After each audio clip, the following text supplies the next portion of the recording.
Imagine being a prisoner of your own home for 15 years due to crippling anxiety to all of a sudden being able to go to live concert to see Elton John himself with thousands and thousands of other people and absolutely loving it.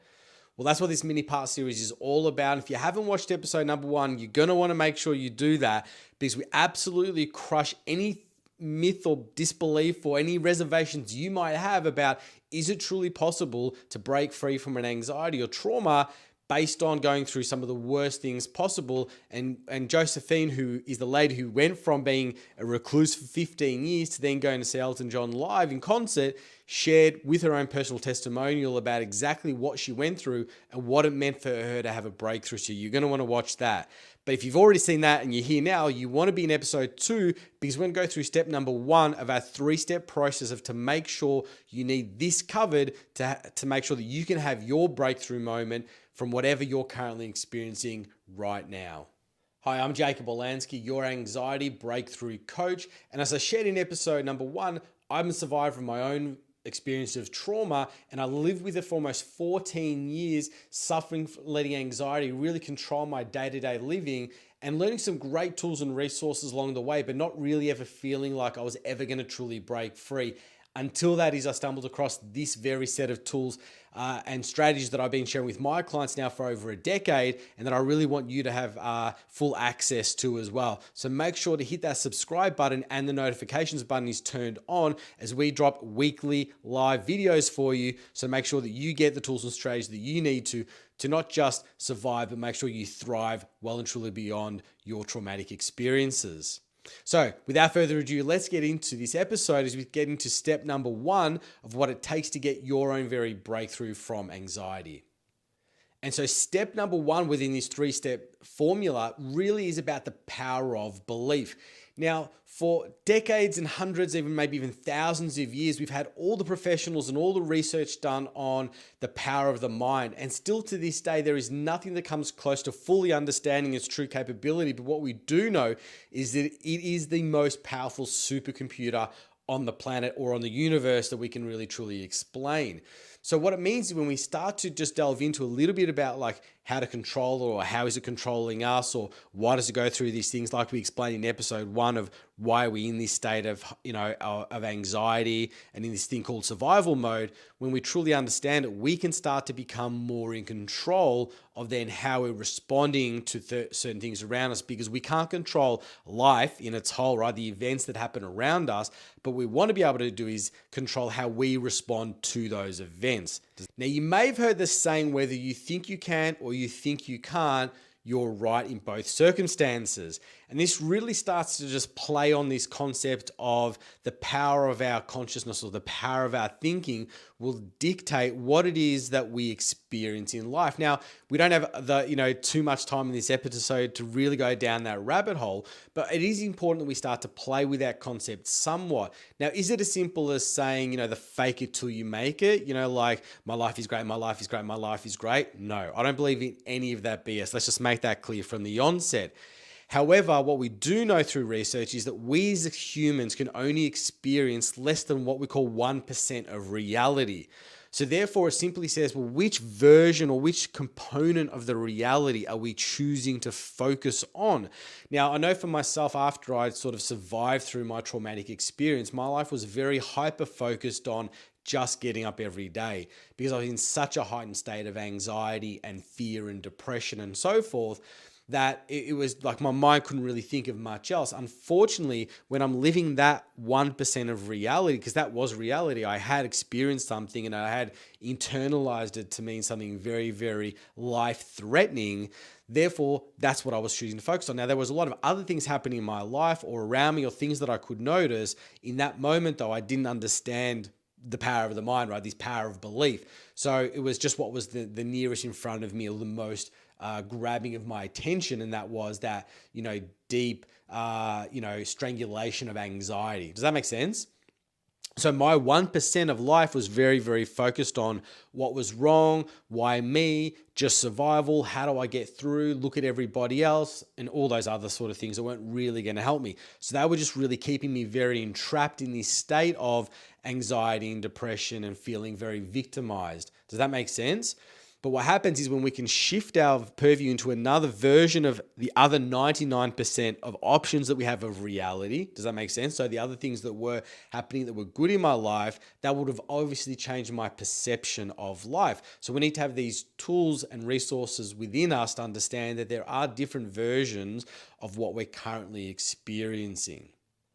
Now, if we take this concept of belief one step further than that, and again, I like to use science and research because if it gets a little bit too woo-woo, for me personally, I struggle to really grasp onto something, and I want to make sure that you also understand that there are a lot of phenomena that we can't explain within the universe, and I'm totally okay with that, but I'll try to look for the things that I can kind of make sense of and grab onto. I think they're a little bit more useful throughout the journey, at least for where we are today.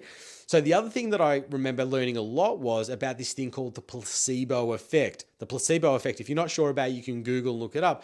But in short, what it basically means is when scientists and researchers are looking for cures or medicines or something like that, and they want to know what effect does it really have on people, what they'll typically do is they'll split up a group of people who are willing to be trial patients into whatever they're working on, and they'll split them up into two sections. One set of patients will get the real actual, the drug that they're working on, and another set of people will get what we call a sugar pill. Literally does nothing. Think of it taking like a lolly or a Tic Tac or something like that. But obviously they don't know. It's shaped and it looks like it would be a form of a medication. And the only people that know which group is taking the real drug and which group is taking the sugar pill is obviously the doctors doing the research. Now, what's phenomenal, if you look at something like they did a research for headache, for migraines, or for headaches, I think it might have been.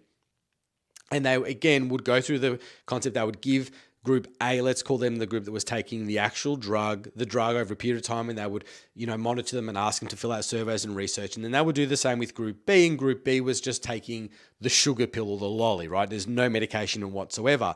Now, every single research that they ran under this placebo effect, there would always be a portion of the people that were taking the sugar pill that would report to have gain benefits as if they were taking the actual medicine. Why? Because they believed that they were. Remembering, they don't know. They're like, well, I could be or I couldn't be. So the people, though, that were under the perception of like, no, I definitely am taking the drug. I just know it. I would know if I wasn't. They have this actual, not just the psychological change of, oh, I'm not getting the headaches. They would actually get the physiological changes, meaning that the researchers and the doctors would run all the different tests on them, and they would physically have chemical changes within their body to obviously show why they're not experiencing their headaches anymore. And there's other phenomenal stories of people who have, gone through cancer treatments and all sorts of different medical, issues where, again, they were under this belief system they were doing a trial drug when in fact they were just taking a sugar pill, but their body physically changed as if they were taking the medicine. Now, researchers obviously have tried and scientists have tried for many, many decades to explain this in some other type of theory other than it is the power of the mind, right? And that's all they can simply land on is there is so much internal belief that what they're taking is going to help them that it actually does help them. Obviously, until the time as such where they get told that they're taking a sugar pill. And for some people, unfortunately, the power of the belief is such that now they've realized they've been taking a sugar pill and not the medicine. Guess what happens? You got it. They actually go back to having the same physiological problems they were having before, aka the headaches, right? It's phenomenal. But think about that for a moment. Just by truly believing that they were taking the medicine that was going to help them, and they didn't even know that the medicine was going to help them. They just believed they were taking the medicine. Does that make sense? Just with that internal belief in itself, it actually changed the chemical and physical structure of themselves. So then they weren't getting the imbalances to have what was causing their headaches up until the moment that they found out that they were taking the sugar pills, of course. So with this, it's really important. Then why I spent really the first episode setting us up and making sure that you can absolutely crush any disbelief that you might have, that having a full breakthrough where you don't have any emotional connection, any flashbacks, any nightmares, any pains, any level of anxiety based on whatever trauma you've currently gone through, that is possible. Does that make sense? Because I know for me that I lost that hope. And like I said, I literally stumbled across this particular set of tools that set me on this passionate journey of just screaming this from the rooftop, whoever would hear it, that there are real science, research-backed tools and resources that are being used for 40, 50, 60 plus years that you just need to lean into and believe it. Because again, I can give the same set of tools and resources and the same formula that I use with my clients as somebody who comes in and is fully resistant. And remember, I said to you, whether you think you can or you think you can't, you'll be right. Well, that's what will happen, because the power of the mind will be such that it'll be like, I'm rejecting the premise that this can help me. So you'll be right. It will not help you. Does that mean that the tools and resources failed? No, because we know the tools and resources have already proven with thousands and tens of thousands of clients before that they work. So it's important. The step number one is that you truly believe it. You don't need to know the how, by the way. This is the next step that people get caught up on. It's like, but how? I've tried 1, 2, 3. I've tried so many different things. It's okay. I get that. That can be frustrating. However, it's part of the journey, right? If it was easy, so to speak, I guess everybody would have it. Bit of a cliche, I understand, but that's the reality of it. You just need to have the belief that it's there.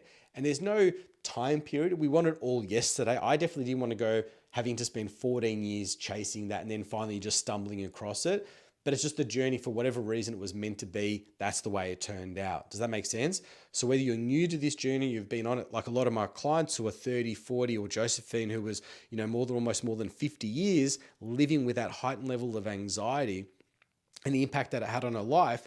But as she said in her testimonial, it was through a friend on Facebook that she hadn't seen, and she wasn't really even that close. They just knew each other at school, that gave her the confidence to go, why not? Like, what have I got to lose? I've been stuck inside my house for over 15 years. This isn't life. This isn't the quality of life that I wanted. So she still had that little glimmer of hope, that little bit of belief to say, there must be an answer. There must be something that I can do. And then that led to her and I meeting, which led to her having her breakthrough moment. So if she didn't have the courage and the resilience and that little bit of light glimmering, just shining to say, maybe, what if? Yes, there has to be something. I just haven't found it yet. Then she wouldn't be in the situation where she is today. Now, you're going to hear from her a little bit later on to share with you that it's not just a fleeting moment of, oh, great, she left her house, but what happened after that? I know that's what you might be thinking. I've got you covered, but that's going to be in a later episode. For now, we need to really make sure we master this step number one, which is having the power of belief. And so to really drive this home, I want you to understand there's another framework or another element that we use, or I typically use with my clients to help them through this particular moment of really making sure their belief is firmly grounded and they're kind of right through that moment of any level of hesitation whatsoever. And that is, there's a theory called what you focus on is what you get, to the exclusion of everything else. What you focus on is what you get. Now, I shared a little bit before when I was talking about my experience of my 1% of life that I was living, right? I was focusing on the very pain that I was suffering, but there was all these other things going on around me that I could have been focusing on, right? And this is very much that theory. So you can imagine now getting up every day and you're just focusing on just getting by or just getting to a job or just picking yourself up out of bed or wherever you are in your stage of your journey right now. If that's your focus, then that's obviously what your mind is going to say, well, this is what's important at the moment, right? Feeling that whole concept of fight or flight or being constantly anxious or nervous or constantly worrying about being judged or not good enough or not being able to achieve for the day, whatever pressures we're putting on ourselves. Does that make sense? However, if we shift that perspective just a little bit, even if it was just 1 or 2 degrees off center, and we start focusing like on this question of, what would it take for me to believe that a breakthrough is truly possible? Regardless of what I've gone through, regardless of what I've tried previously, what would it take for me to really say, yes, there is an answer out there, I just haven't found it yet? And just by changing our shift of focus and changing the question, guess what happens? Remember that supercomputer I was sharing with you before? The one that mankind can't even truly understand its truest power just yet, right? Well, that is answering the questions that we constantly ask it. So when we're asking ourselves, how do I get through the day? Or can I just be okay today? Or can I just make, one phone call or just get a shower and get dressed or, just not run out of a room, petrified? That's what it's going to get. That's what it's going to focus on. Does that make sense? But if we ask higher powered questions to really the outcome that we want to get, the mind has to start searching for those particular answers. So if I start asking, what would it take me for me to believe that there is an answer that I just haven't found it yet? Your mind will now start helping you search that. Well, Jacob, you'd probably have to go find evidence that there are some out there. Tick. Hopefully we did that in episode 1 with Josephine, right?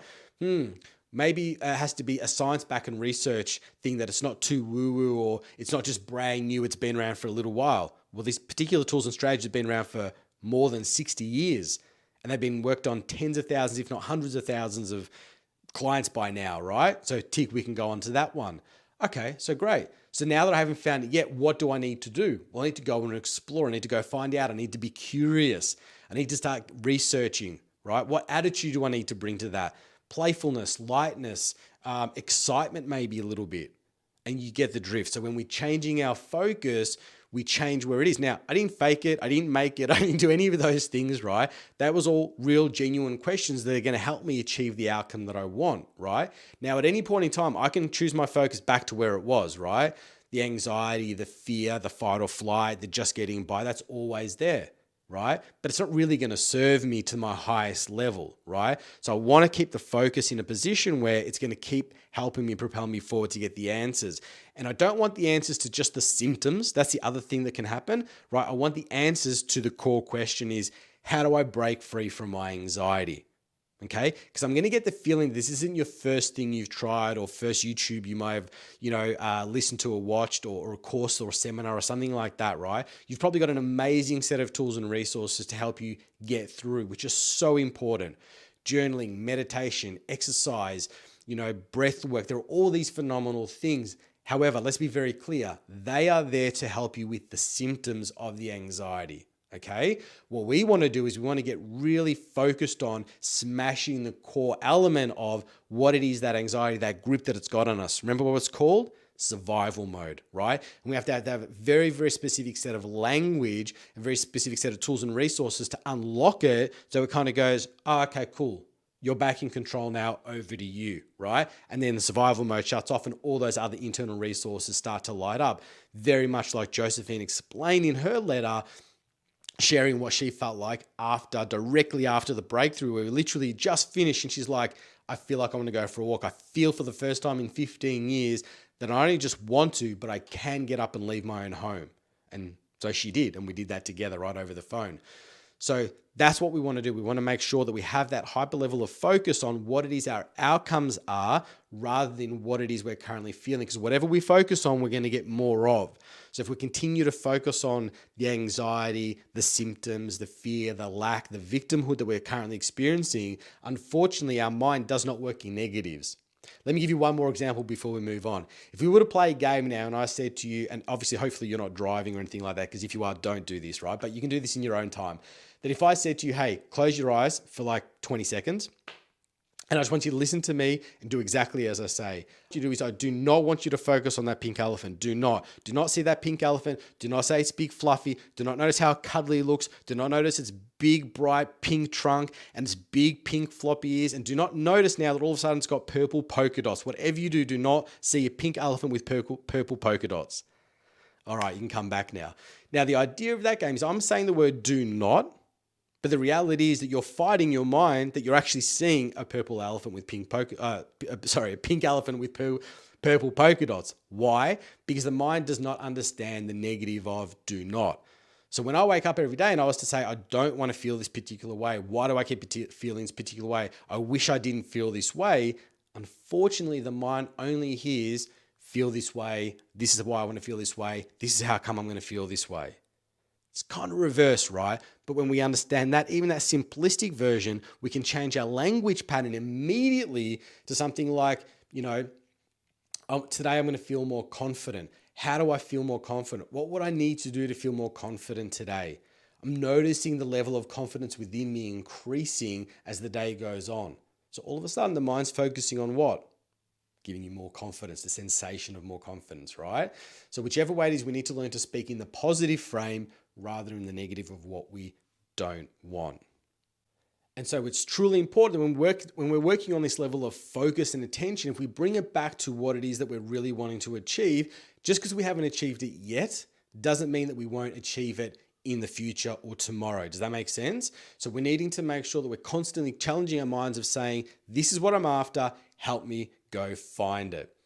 All right, so we're wrapping up episode number 2 of 5, and this is obviously we've gone through step number 1 of the 3. You're going to want to tune in and hit that button straight away now and get into episode number 3, which is going to be step number 2 of the step formula, because I know if you're like anything like me, you want the answers straight away. Does that make sense? You want to get to the other side, and you're not going to get anywhere without step number 2 within this 3-step formula. So go ahead, click episode number 3, and let's dive into step number 2 to get you your own very much breakthrough.